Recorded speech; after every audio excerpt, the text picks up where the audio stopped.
Eh bien salut tout le monde, c'est Flo, j'espère que vous avez la forme. Alors aujourd'hui on va tester deux souris gamer qui sont vraiment pas chères. Nous avons deux souris pour un budget d'environ 20€, la Motospeed V70 et la Sharkoon Sharkforce Pro. Donc là pour le coup c'est destiné plus au petit budget, mais malgré tout vous allez voir que pour 20€, il y a moyen d'avoir une souris qui est vraiment performante pour débuter et pour se faire plaisir sans se ruiner. On lance l'intro et on voit ça tout de suite après, c'est parti.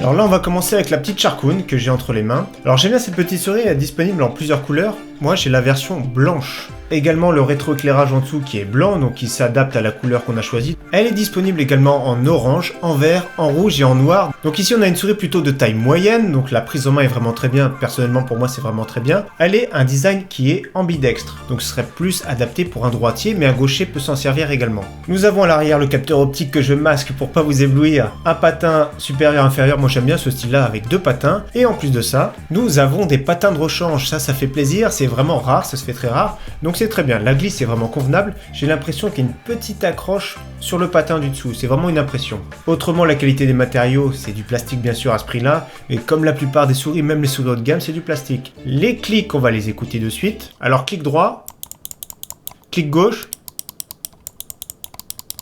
J'ai l'impression que le clic droit est un petit peu plus souple, mais c'est vraiment peut-être une impression, c'est peut-être de ma part. Le câble assez long, 1m80 environ. C'est une connexion qui se fait par USB à 1000 Hz. Il y a vraiment, c'est du plug and play, il n'y a pas de logiciel installé. Le capteur, c'est de l'optique, comme la plupart du temps maintenant. L'optique, c'est vraiment très bien, c'est du PixArt 3307 qui va monter jusqu'à 3200 dpi, ça suffit. Alors pour changer les dpi, c'est très simple, il suffit de cliquer ici, par palier. Donc au niveau des paliers, le premier c'est 400, ensuite 1200, 2400, 3200. Alors personnellement, moi il me manque le palier des 1000 dpi, je joue plutôt en 1000 dpi, ici c'est 1200 donc c'est un tout petit peu plus rapide et je l'ai senti la différence. Autrement au niveau du prix, 20,79€, on est vraiment très bien placé et d'ailleurs je mets le lien en description, je mettrai aussi le lien de la souris Motospeed V70. Et justement on passe à cette petite Motospeed qui a un look différent, ici c'est vraiment pour droitier, elle est un tout petit peu plus petite, celle-ci pour moi c'est un petit peu plus petit, la prise en main est agréable parce que c'est vraiment orienté uniquement pour les droitiers, mais c'est un petit peu étroit donc faut faire attention, faut en tenir compte, elle est légèrement plus petite. J'ai pas parlé du poids mais sont toutes les deux inférieures à 100 grammes. Autrement vous avez vu on est sur un look qui est quand même différent avec une bande ici qui est RGB, c'est vraiment joli.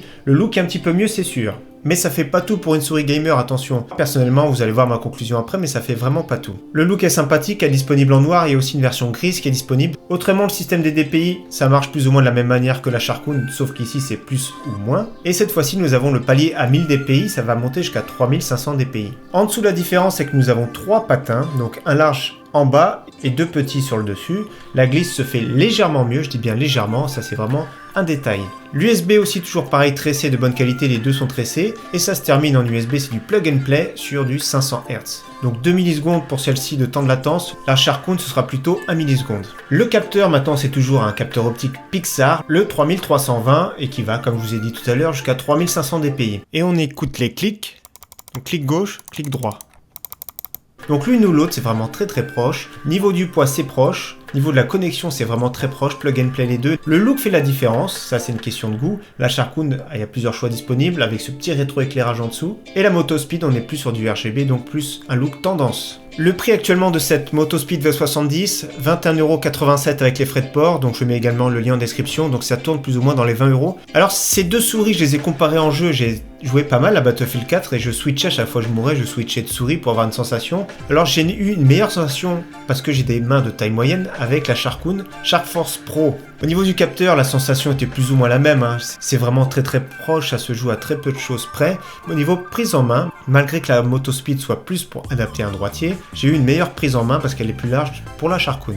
Alors je les ai également testés avec le logiciel AIM Booster, donc on peut s'entraîner, je vous mets le lien aussi si vous voulez dans la description. Alors pour la Sharkforce, j'ai tenu 24 secondes avec le logiciel, 98,1% de précision et j'ai touché 51 cibles. Avec la Motospeed V70, V70, j'ai fait un tout petit peu moins avec 23 secondes, 100% de précision, par contre là j'ai été bien, 51 cibles, donc vous avez vu que les deux sont vraiment efficaces, sont vraiment très proches. À chaque fois j'ai fait 3 essais, et avec ma souris de tous les jours que je me sers, la Logitech G403, j'ai tenu un petit peu plus longtemps sur le logiciel avec 25 secondes, 98,2% de précision et j'ai touché 56 cibles. Donc voilà, vous avez vu que c'est vraiment très proche.